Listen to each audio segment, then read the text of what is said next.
Assalamualaikum warahmatullahi wabarakatuh. Saya Reni Fitrianingsih, NIM 17034023, akan mempresentasikan hasil seminar fisika dengan judul aplikasi metode geomagnet untuk mengidentifikasi sebaran mineral biji besi.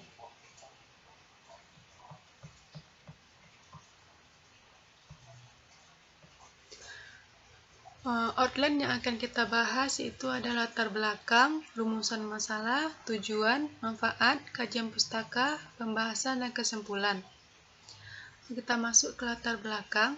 Indonesia merupakan negara kepulauan yang memiliki kondisi geologi menarik karena Indonesia terletak antara pertemuan tiga lempeng utama, yakni lempeng Indo-Australia, lempeng Eurasia, dan lempeng Pasifik.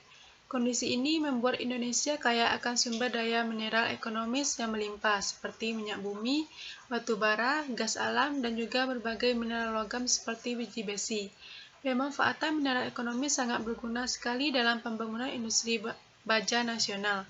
Pembentukan mineral sangat erat kaitannya dengan proses magmatik. Lingkungan pembentukan mineral logam umumnya dijumpai di dalam batuan vulkanik. Hal ini dapat dipahami karena proses magmatik berlangsung simultan dengan kegiatan gunung api. Batuan magmatik dapat muncul ke permukaan akibat erosi yang intensif, sehingga menyisakan sedikit batuan vulkanik. Jika permukaan erosi tepat berada pada zona mineralisasi, maka mineral logam telah tersingkap dan sangat mudah untuk diperoleh. Informasi potensi mineral sangat diperlukan guna mengetahui mineral apa saja yang terdapat di daerah tersebut dan dapat dijadikan landasan awal untuk melakukan kegiatan eksplorasi mineral. Survei geofisika dapat dilakukan dalam kegiatan eksplorasi mineral ekonomis, yaitu metode geomagnet. Mineral secara umum memiliki perbedaan sifat kemagnetan pada batuan. Metode magmatik adalah metode geofisika yang dapat memberikan informasi tentang jalur-jalur mineralisasi bawah permukaan. Penggunaan metode magnetik pada eksplorasi geofisika didasarkan pada perbedaan sifat kemagnetan pada masing-masing batuan. Perbedaan ini dipengaruhi oleh karakteristik fisik dari batuan tersebut, besar nilai intensitas, dan arah induksi dari medan magnet total yang bekerja ketika batuan tersebut termagnetisasi. Selain itu, metode magnetik mampu memberikan gambaran mengenai daerah yang teralterasi akibat proses kenaikan larutan hidrotermal yang menyebabkan hilangnya sifat kemagnetan batuan. Selanjutnya ada rumusan masalah. Berdasarkan latar belakang di atas, maka pokok permasalahan yang dibahas dalam makalah ini adalah apa saja kandungan mineral magnetik yang terdapat di daerah yang akan kita kaji jurnalnya, dan berapa nilai suseptibilitas kandungan mineral yang terdapat di daerah tersebut. Selanjutnya ada tujuan. Adapun tujuan yang ingin dicapai dari pembuatan makalah ini yaitu mengetahui kandungan mineral magnetik yang terdapat di daerah tersebut. Kedua, mengetahui nilai suseptibilitas kandungan mineral yang terdapat di daerah tersebut. Manfaatnya yaitu memberikan informasi tentang kandungan mineral magnetik dan nilai suseptibilitas kandungan mineral yang terdapat di daerah tersebut. Kajian pustaka yang akan kita bahas itu ada beberapa, yaitu metode magnetik, gaya magnetik, kuat medan magnetik, intensitas kemagnetan, suseptibilitas kemagnetan, induksi magnetik, medan magnetik bumi, medan magnetik luar, medan magnetik utama bumi, medan magnet lokal atau anomali, mineral biji besi. Selanjutnya kita masuk ke metode magnetik. Metode magnetik merupakan salah satu metode geofisika yang sering digunakan dalam kegiatan eksplorasi pada survei pendahuluan. Akurasi pengukuran metode magnetik relatif tinggi dan pengoperasian di lapangan relatif sederhana, mudah, dan cepat. Metode ini didasarkan kepada perbedaan tingkat kemagnetisasi batuan yang diinduksi oleh medan magnet bumi. Hal ini disebabkan adanya perbedaan sifat kemagnetan material tersebut. Kemampuan material termagnetisasi tergantung terhadap suseptibilitas magnetik batuan itu sendiri. Selanjutnya itu ada gaya magnetik. Pada dasar prinsip dari metode magnetik yaitu gaya Coulomb. terdapat dua kutub magnetik yaitu M1 dan M2 yang dipisahkan dengan jarak R dalam cm dalam bentuk persamaan berikut. Yang kedua ada kuat medan magnet. Kuat medan magnet pada suatu titik yang berjarak R dari M1 didefinisikan sebagai gaya persatuan kutub magnet. Ditulis dengan persamaan 2 yang di bawah tersebut, di mana R merupakan jarak titik pengukuran dari M, H mempunyai satuan ALM dalam satuan S internasional, sedangkan dalam CGS, H mempunyai satuan Oersted. Selanjutnya ada intensitas kemagnetan. Sejumlah benda-benda magnet dapat dipandang sebagai sekumpulan benda magnetik. Apabila benda magnet tersebut diletakkan dalam medan luar, benda tersebut menjadi termagnetisasi karena induksi. Itu menurut Siahan pada tahun 2009. Dengan demikian, intensitas kemagnetan dapat didefinisikan sebagai tingkat kemampuan menyearahkan momen-momen magnetik dalam medan magnetik luar yang dapat juga dinyatakan sebagai momen magnetik persatuan volume dan sebagai berikut dalam persamaan 3. Selanjutnya itu ada suseptibilitas kemagnetan atau kerentangan magnetik. Beberapa mineral magnetik yang tergolong dalam oksida titanium besi itu magnetite, hematite, dan maghemite. Mineral-mineral magnetik dari keluarga sulfida besi itu graphite, pitrotit, sedangkan yang tergolong dalam hidroksida besi adalah goethite. Mineral memiliki 3 sifat bahan magnetik yaitu diamagnetik, paramagnetik, dan ferromagnetik. Dari ketiga sifat bahan magnetik, hanya untuk mineral tergolong ferromagnetik yang disebut sebagai mineral magnetik. Itu menurut Wijaksana pada tahun 2002. Selanjutnya kita akan membahas induksi magnetik. Suatu bahan magnetik yang diletakkan dalam medan magnet luar akan menghasilkan medan tersendiri yang meningkatkan nilai total medan magnetik bahan tersebut. Induksi magnet yang didefinisikan sebagai medan total bahan ditulis dalam persamaan berikut. Selanjutnya, medan magnet bumi. Komponen medan magnet yang berasal dari medan bumi merupakan efek yang timbul karena sifat inti bumi yang cair sehingga memungkinkan adanya gerak relatif antara kulit bumi dengan inti bumi yang disebut dengan efek dinamo. Komponen medan magnet bumi biasa disebut elemen medan magnet bumi yang mempunyai 3 arah utama, yaitu komponen arah utara, komponen arah timur, dan komponen arah bawah atau dalam koordinat kartesian dinyatakan dalam X, Y, dan Z. Itu kita dapat kita lihat di gambar 3, itu ada situ. Dan elemen-elemen tersebut adalah deklinasi, inklinasi, intensitas horizontal, medan magnet total. Selanjutnya, medan magnet lokal atau anomali. Medan magnet lokal sering disebut dengan anomali medan magnet. Anomali medan magnet total bumi adalah medan magnet yang dihasilkan oleh anomali atau batuan termagnetisasi pada kerak bumi akibat induksi medan utama magnet bumi. Nilai anomali dapat dihitung dari pengukuran medan magnet total dikurangi medan magnet bumi melalui nilai IGRF yang sesuai dengan tempat penelitian. Itu menurut Telfon dan kawan-kawan pada tahun 1990. Selanjutnya, mineral biji besi. Mineral merupakan suatu zat yang terbentuk secara alami di alam dengan komposisi dan bentuk kristal tertentu. Menurut Munir, tahun 1995, mineral adalah sebagian besar zat-zat hablur atau kristal yang ada dalam kerak bumi dan bersifat homogen, baik fisik maupun kimiawi. Mineral biji besi di alam umumnya tidak dijumpai sebagai mineral murni. Keterdapatan mineral biji besi biasanya berbentuk senyawa oksida dan sulfida, seperti magnetite dan hematite. Mineral biji besi memiliki sifat fisik keras, korosif, berat, dan mudah getas.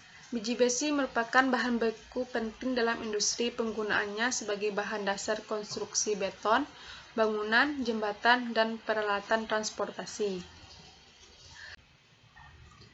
Selanjutnya kita masuk ke bab 3 yaitu pembahasan.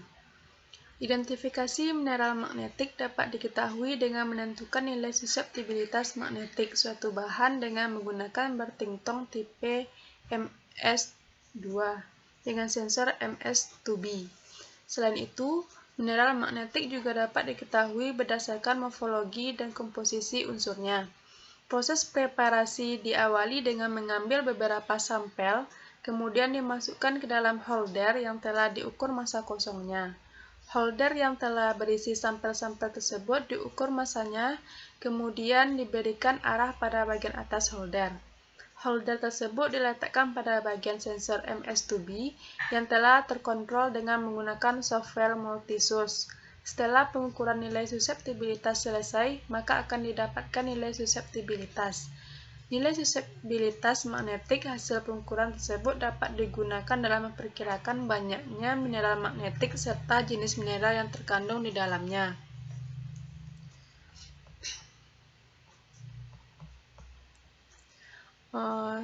Untuk menambah pengetahuan terkait identifikasi mineral magnetik biji besi, maka penulis membahas beberapa jurnal yang meneliti tentang mineral magnetik.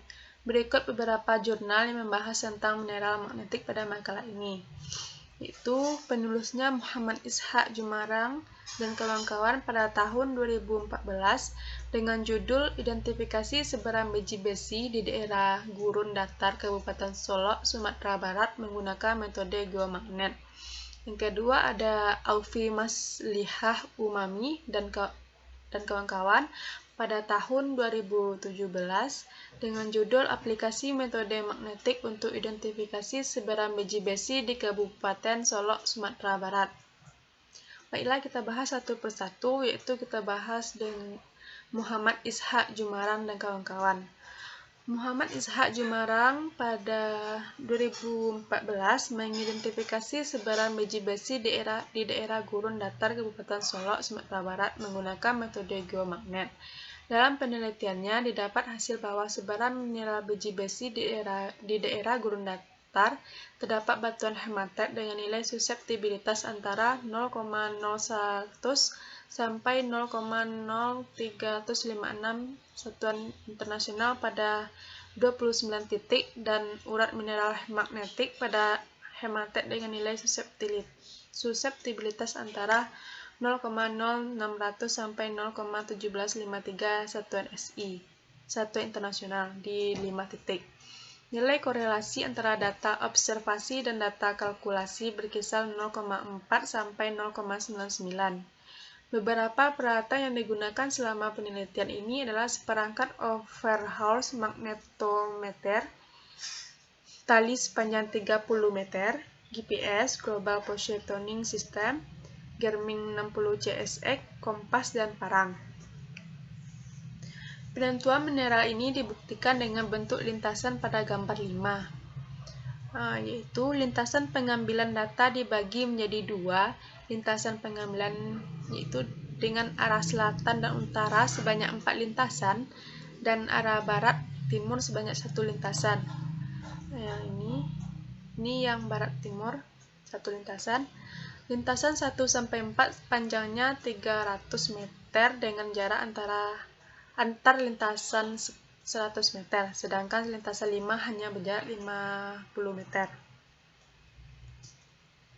Berikut dapat dilihat distribusi anomali medan magnet dan lintasan-lintasan memotong daerah distribusi anomali intensitas magnet lokal pada gambar 6. Ini gambar 6. Lintasan AB ini, titik awal lintasan AB berada pada koordinat tertera di slide dengan panjang lintasan 104,4 meter membentang dari arah utara ke selatan.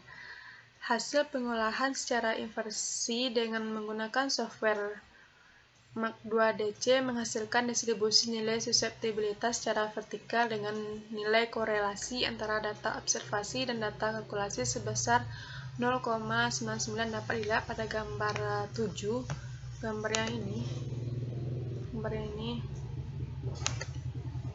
Berdasarkan gambar 7 dapat diinterpretasikan bahwa terdapat 6 titik batuan mengandung biji besi yang berada di sepanjang lintasan AB. Jenis batuan di posisi tiap titik batuan pada lintasan AB dapat dilihat pada tabel 5. Tabel 5 yang ini.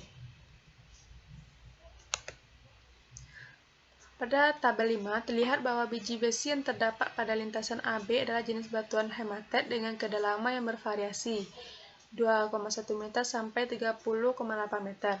Pada jarak 70,8 meter sampai 78,5 meter dapat dari titik A. Dapat urat mineral magnetik pada hematit. Nih gambar ini. Ini kedalamannya, ini nilai suseptibilitasnya. Ini jarak dari posisi awal lintasan A.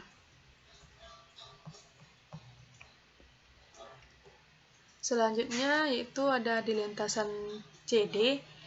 Titik awal lintasan CD terletak pada koordinat yang tertera di slide dengan panjang lintasan 128,7 meter membentang utara ke selatan. Hasil pengolahan secara inversi dengan menggunakan software Mac2DC menghasilkan distribusi nilai suseptibilitas secara vertikal dengan nilai korelasi antara data observasi dan data kalkulasi sebesar 0,99 dapat dilihat pada gambar 8. Pada gambar ini, interpolasi penampakan vertikal lintasan CD dari sini sampai ke sini.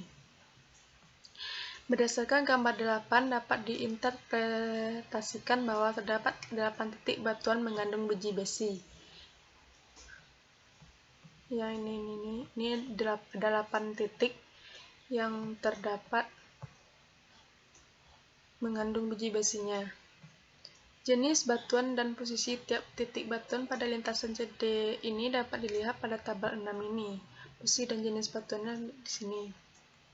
Jadi dari gambar 8 dan tabel 6 telah terlihat bahwa pada lintasan CD diduga terdapat jenis batuan urat mineral magnetik hematik yang terpusat di tengah lintasan CD yang tersebar dari jarak 46 sampai 129,4 dari titik C.